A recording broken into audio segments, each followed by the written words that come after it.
Excuse me. Mamen, ito nga, nag-crave ako sa pinaputok na bangus, mamen, yung parang pixies, kaya gawa tayo. Ayan, pinat-dry ko muna, tapos salt and pepper lang ang pinampahid ko dyan sa labas, mamen, para may lasa rin yung balat niya.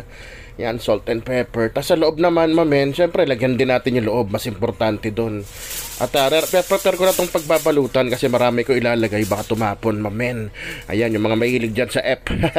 Ayan, syempre, mas maraming asin sa loob at paminta, mamen.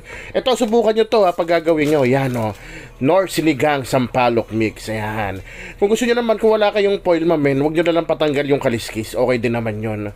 Ayan, massage nyo lang dyan. So, habang binababad natin siya dyan, ito, gawa tayo ng pangpalaman. Kamatis, sibuyas, bawang, mamen. Luya, wag mawawala, mamen. Ayan. Luya. Tapos, haluhaluin nyo lang yan.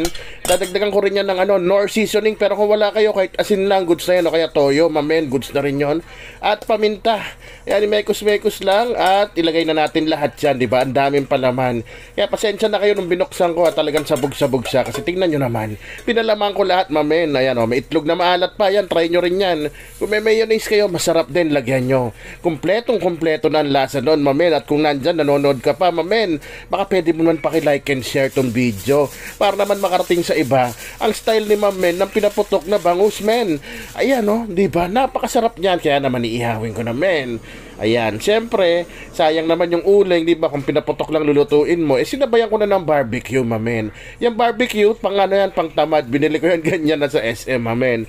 Naglalaro nga yung mga anak ko habang nag-iihaw ako. Syempre, ayun, naisip nila yung hotdog. Kaya ginawa ko na rin sila, mamen. O paano? Kakain na kami, kaya naman isisigaw ko na. Rapsa! Man!